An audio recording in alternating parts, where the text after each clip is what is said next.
Rainey, such a pleasure to speak with you and congrats on Off the Record. I really enjoyed the film. This had to be a very special role for you. What was it like getting to combine these two real loves for you of both acting and music into one role? We get to hear your music all throughout the film. How special was that to have this combination? Yeah, exactly as you said. It was incredibly special.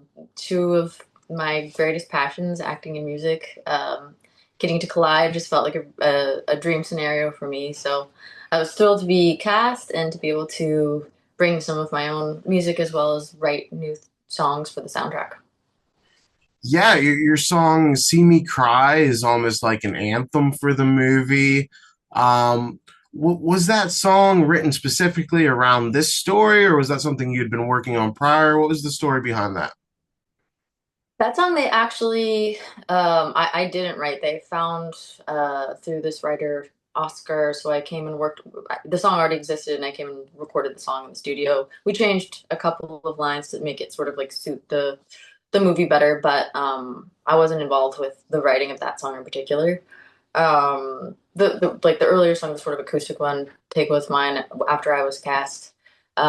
We knew we needed a song for that portion, so I just sort of went out in my yard and started writing that and sending voice notes to Kirsten, the director, and ended up having that one in the film. And then they incorporated a couple of my existing songs into the soundtrack as well. Yeah, and you and Ryan got to do a Bruce Springsteen cover, which is really lovely, turning that into a duet. How cool was it getting to do a Springsteen cover? It turned out really well. Oh, thank you. Yeah, I mean, I'm a huge Springsteen fan, so it was great. One of my dad taught me to play guitar, and one of the first songs he taught me was a Springsteen song, so it felt a little bit like full circle. That's really special. And there's a moment early on in the film where your character has this talk about the struggle of doing acting while also, trying to have a musician career. You've managed to explore both of those spaces. Can you speak to that difficulty of juggling these two passions? Because that had to be, your real life coming on the screen there a little bit. Yeah, I mean, it was definitely a looking at yourself in the mirror sort of moment. And I mean, for me personally, I especially like in my early 20s when I was really starting to just begin pursuing both music and acting, all the time I had people asking me like, "Well, which one is it? Which one are you going to pick? Are you going to do music or are you going to act?" And I always felt like so torn and like I really had to make this decision, and it ultimately just like didn't apply at all. And I think it was just like old dudes who didn't understand that there's like the possibility to explore more than one avenue. And I don't, for me, I don't think that it like deters creatively at all. I think if anything, like when I'm not cast in a movie, I could be working on music, and it just makes me feel like I have like multiple outlets. Astor in the movie, she's very much more interested in music and sort of like does like silly commercials to pay the bills, which I don't think that's not like the same issue per se, but it did. There was some of that same energy reflected of like being made to make a choice that doesn't have to ultimately be made.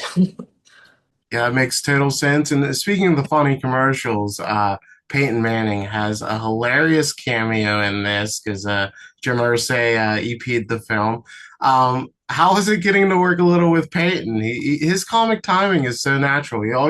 I've seen him like in all the SNL and everything, but he always surprises me somehow. Yeah, that was a fun day. He was only on set one day, but it was really funny and cool for me to get to work with him. It's not, I'm not like a big sporty girl, so I never really thought that I was going to have the chance to interact with Peyton Manning. But uh, yeah, he was great. He did an excellent job and was very well prepared and just like very relaxed and seems in person the way that he appears on screen. And I wanted to ask you about working with Ryan Hansen because there's two specific feelings for his character because he's very charming at the onset, and he's naturally just a very charming guy. So I'm sure those are easy scenes to fill. But there's also that switch where his character can become very toxic and manipulative. And it's really interesting seeing him just flip that switch. How was it filming those really tense scenes with him? Because it's so unlike what I've mostly seen him in. Yeah, I mean, he's such a easygoing, likable guy, so it's having those intense scenes, I think, just make them even more amplified because I think it's also like reflective of real life in a lot of ways. I think the people that you least expect it end up being the scariest, and when they do turn, it's like somehow even worse than if you understood from the beginning that that piece was there. So yeah, he was really able to bring it when he needed to in the scenes, and I think it turned out really well. Hopefully. Yeah, they did turn out really well. And I wanted to ask you because you talked about having all these artistic outlets. Obviously, your mother and sister are also great actresses. How has it been having them as a support system? Because obviously, your mother's done, everything there is to do. So I imagine if you ever need advice, she has the answer.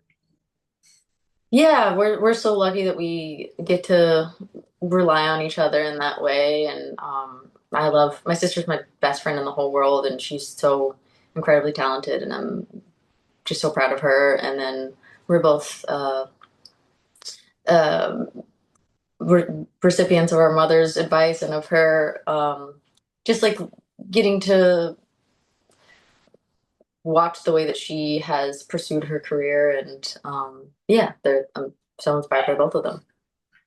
Yeah, I wanted to ask you because Andy's still doing incredible work. Like just last year, Red Right Hand and Goodrich, like just phenomenal performances by her.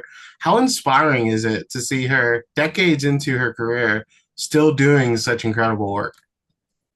Yeah, absolutely. I mean, I think unfortunately, a lot of like older actresses, in particular, I think more than men, women more than men, sort of like tend to fade into the distance once they like hit 40. It's like maybe less now, so, but I think my mom has always been really uh, proud of where she is in her life and not trying to like act younger or shy away from becoming an older woman. And I think that has just kept the door open for her to continue working. And she also just loves doing it.